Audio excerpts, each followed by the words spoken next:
Ladies and gentlemen, the story you are about to hear is true. The names have been changed to protect the innocent. Dragnet.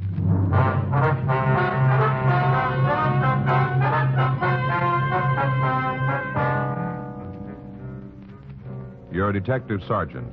You're assigned to homicide detail. An elderly man is threatening an entire neighborhood with a shotgun. He says he's going to use it to kill a man. Your job, take it away from him.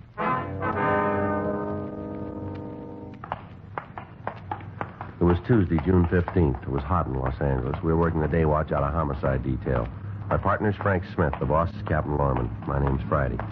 We were on our way out from the office, and it was 11:46 a.m. when we got to Unit 1F14. The police car standing by. Hi, Joe. Lloyd, what do you got? Take a look at the sign. Yeah. I will not live in the same neighborhood with a dog poisoner. Looks like he painted it himself. And there's we can figure he did.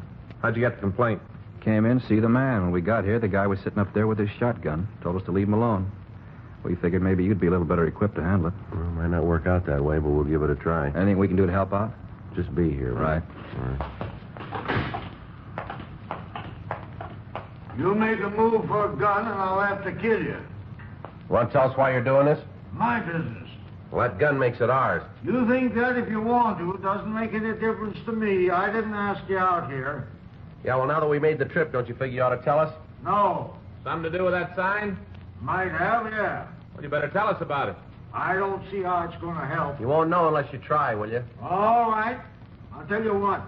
You come up here to the porch. We'll talk. Take it slow. Don't try to be smart.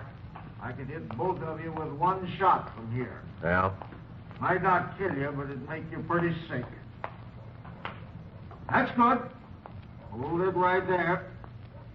Now, just stand still. All right, you want to tell us what this is all about? My dog. Had her 14 years. And somebody killed her. Well, that's not much of a reason to sit out here and threaten everybody who walks by your house, is it? It is for me. Why? Because I know that they'll show up. Who will show up? Whoever done it. They'll walk down the street, and when they do, I'm going to get them. Now, you know we're not going to let you do that. I don't see that there's much you can do to stop me. If you know who killed your dog, why don't you come downtown and make a complaint like you should? Evidence. What's that? I've got to have evidence. Yeah, well, you must have a lot of it to be ready to kill a man. Well, we'll see. Who do you think poisoned your dog?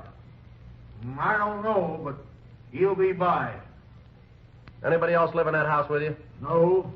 There's nobody inside, huh? I told you there ain't nobody. Used to be Queenie, but not now. This is a picture of her. Beautiful. I'm going to tell you something, old-timer. What? You can sit there and think you got this thing under control, but you haven't. Is that right? Yes, sir? Maybe you better take another look. I've got the gun. Yeah, well, it might be that way. But there's 100 more that are going to keep you from committing a murder out here. That's a hard word to use, isn't it? No, because that's what you're figuring to do, isn't it? How do you think you're going to stop me? You bring that gun up into firing position, and I'll show you how I'm going to stop you.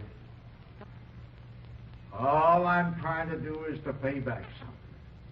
I don't want to hurt anybody else. Look, mister, why don't you tell us who you think poisoned your dog and why? We might be able to do something for you. Because I don't think it'd help. Well, why don't you give it a try? He was poisoned. I saw her come home. I saw her crawl right up that walk on her stomach, dragging her hind legs. Yeah?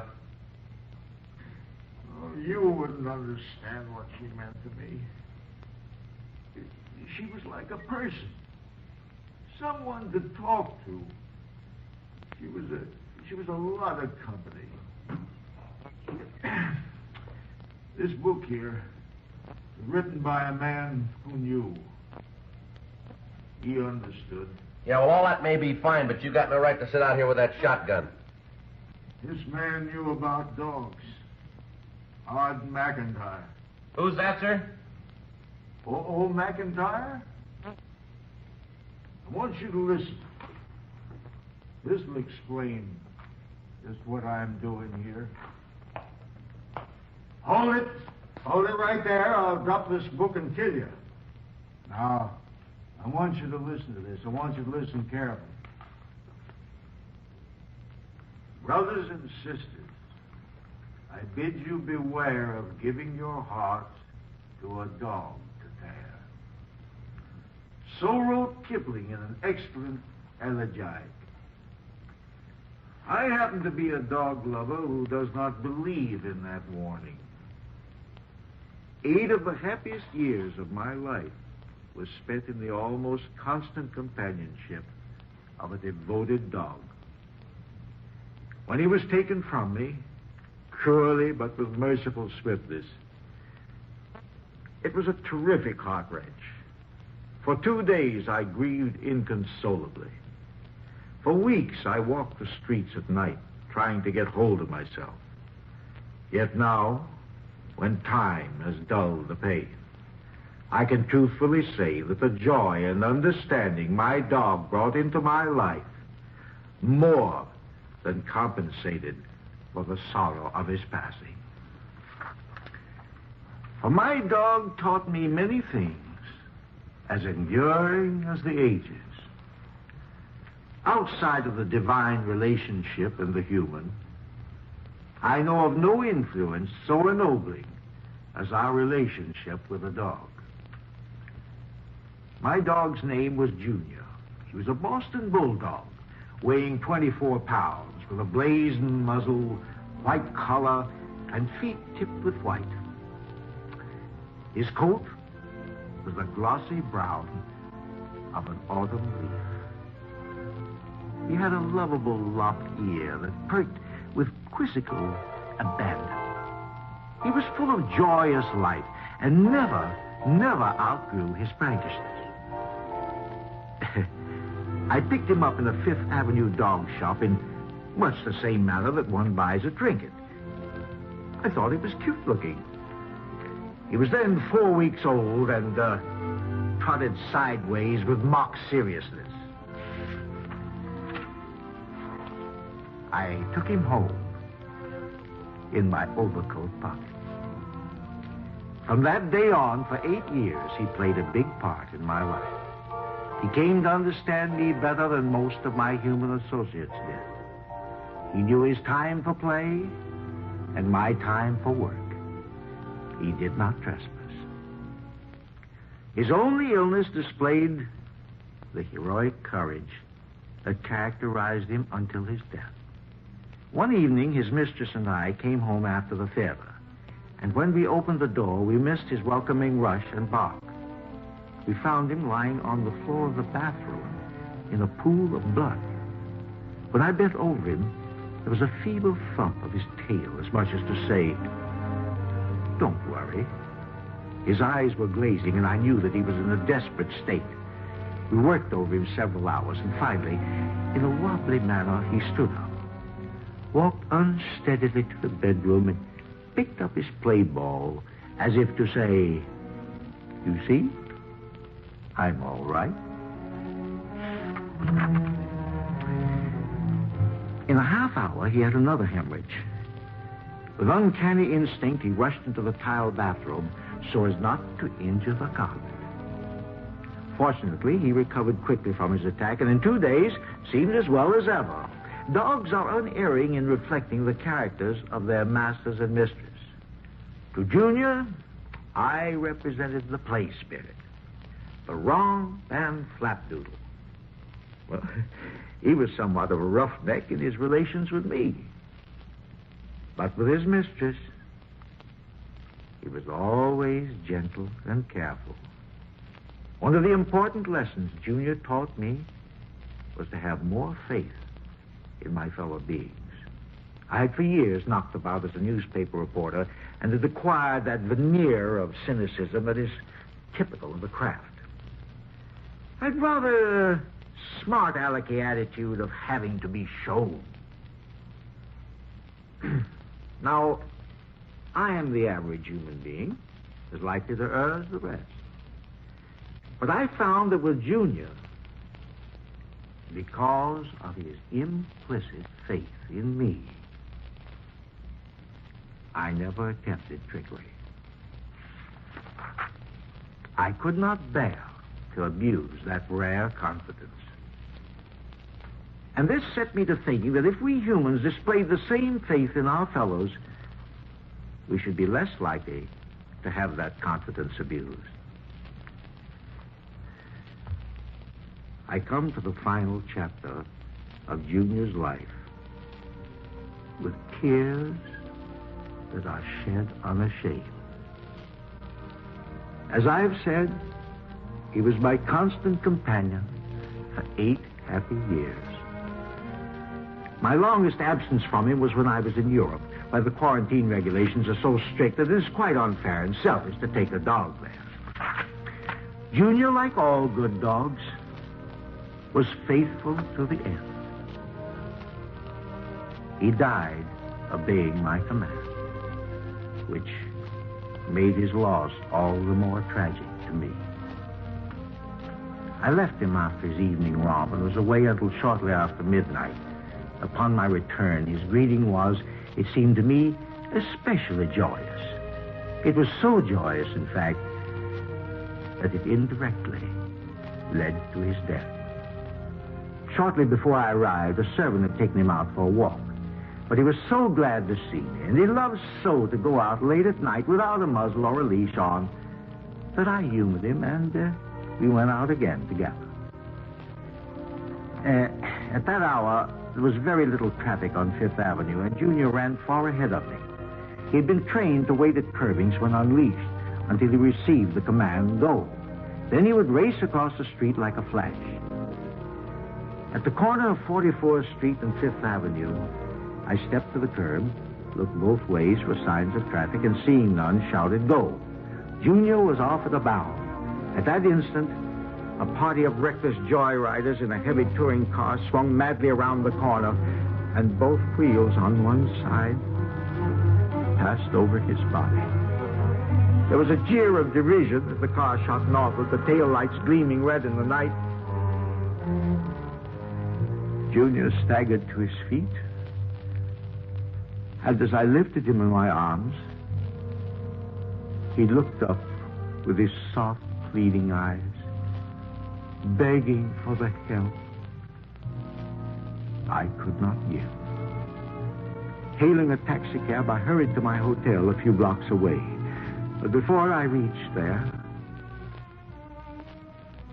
he had died without even a whimper of pain.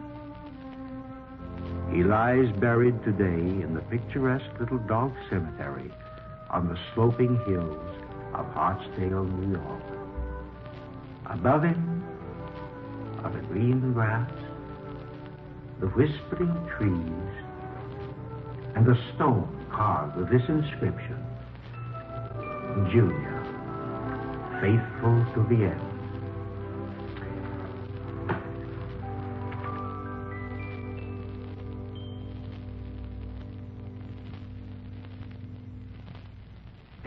He is a great columnist, old McIntyre.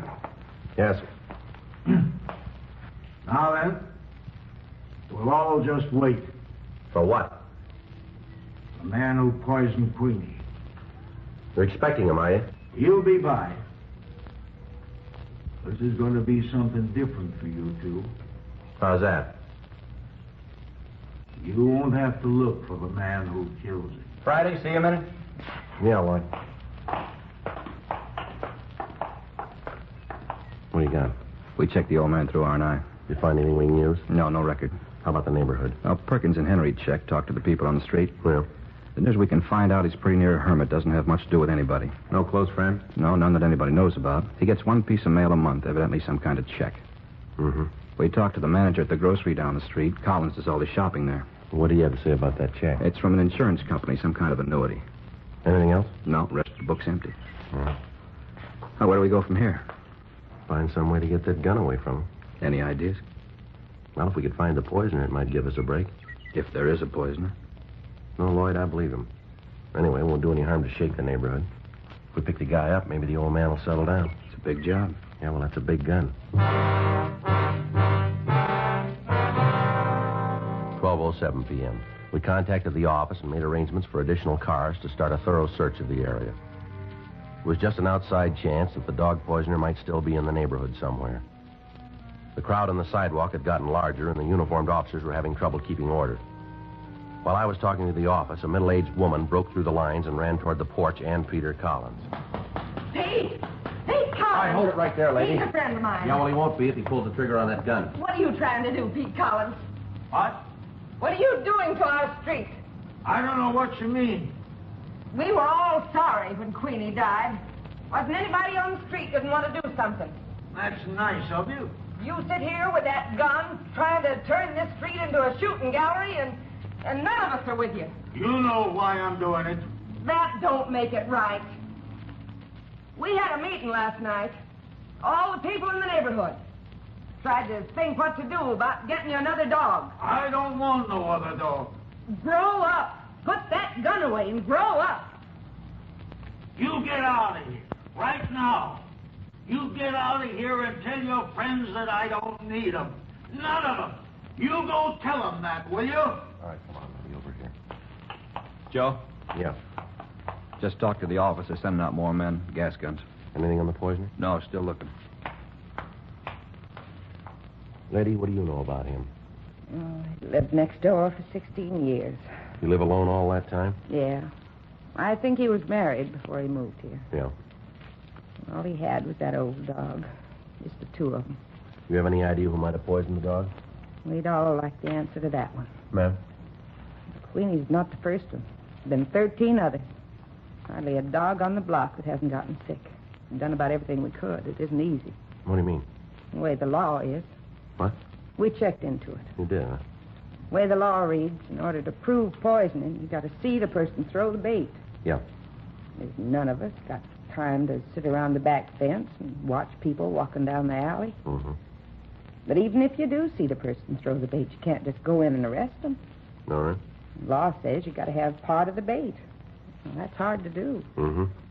Makes it almost impossible. You been to the authorities, have you? Yeah. SPCA, police. They've all done what they could. Dogs keep right on dying.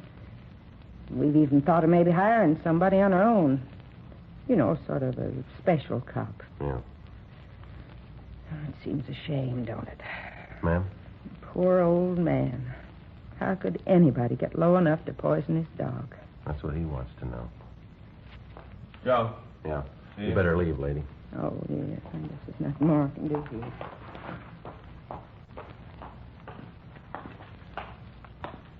Yeah, what do you got? Well, this man here, his name's Bentley Mocker. Yeah. Uniformed men picked him up in an alley a couple of blocks from here, throwing this over the back fences.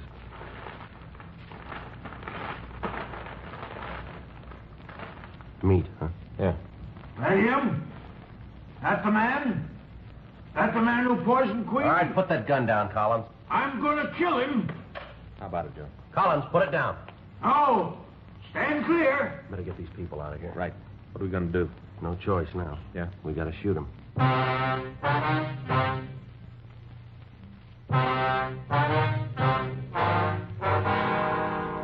12:24 p.m. In spite of the precautions, it began to look as if we wouldn't be able to take Collins' gun away from him without physical violence. As he raised the shotgun, cocked it, and pointed it at Bentley Mocker, all of the other officers in the vicinity were ready to stop him. Collins, you use that gun and I'm going to use mine. Put it down. I'll shoot through you to get to it. Yes, sir, you're going to have to. What's going on here? You got no right to do this to me? How about it? Did you poison his dog? He's crazy. He'll kill me if he gets a chance. Just answer me. Did you poison his dog? What if I did? Answer the question, mister.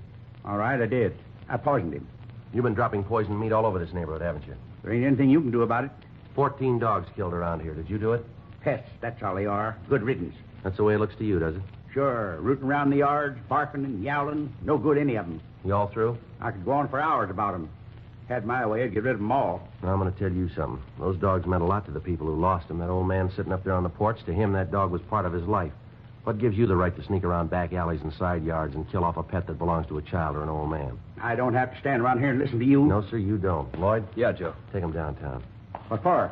You got no law to hold me? Yeah, well, maybe we can find one. In the way you talk, you think dogs are better than humans. In your case, they are. Come on, let's go. Frank, Yeah. tell him to stand by with the gas. Yeah. No other way, huh? Now I'll make one more try. Right. I'll bring up the heavy stuff. All right, Collins, it's all over now. I'm going to tell you once more. Put that gun down. Not until I get one chance at that poisoner. He's gone. He's downtown. Now, this is the last time. Put it down. I don't care anymore. It's up to you. We've done all we can. That man ought to die. Put the gun down. I don't care anymore. I'd just as soon shoot you. Collins, it's all over. Now put that gun down and we'll take it away from you. Joe. Joe. Yeah, take a look. What's the kid want here? Well, look. Note pinned to his coat. Policeman, maybe this will help. When will I read it?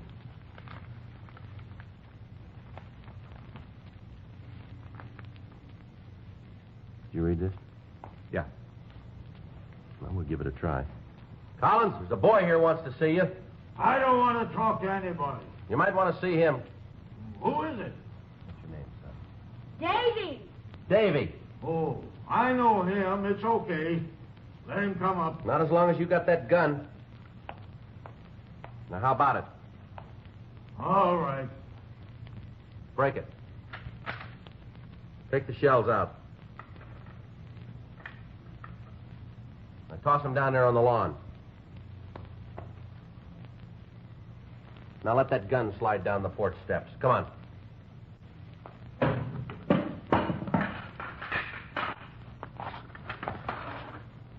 All right, son. Come ahead.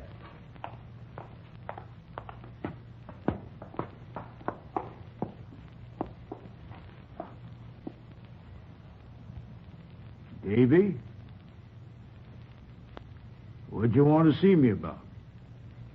Ma said I should give you this note. What's in it?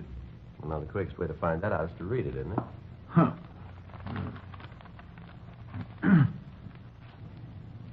My dear Mr. Collins, as you well know, all of your neighbors are dreadfully sorry you lost your Queenie. I know this one may never take her place, but please give her the chance. Oh, yes, it's a little girl. Your neighbor, Mrs. Tom Evans. You want to see the puppy? Well, Come on, son. Let's unzip your jacket here. Here. Okay. There you are.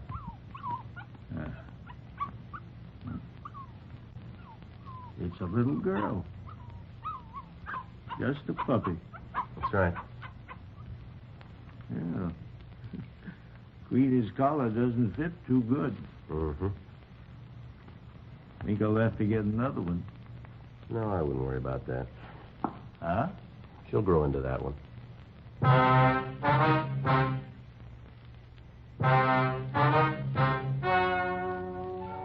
The story you have just heard is true. The names were changed to protect the innocent. On July 12th, trial was held in Division 68, Municipal Court, Los Angeles Judicial District.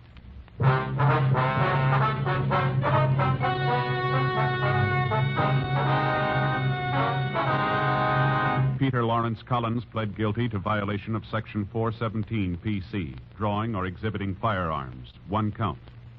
Extenuating circumstances and lack of a prior record led the court to be lenient. The suspect was placed on probation for a period of 3 years.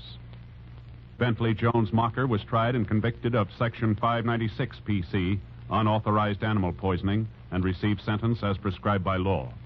Violation of Section 596 PC is punishable by imprisonment in the county jail for a period not to exceed 6 months, or a fine of not more than $500, or both such fine and imprisonment.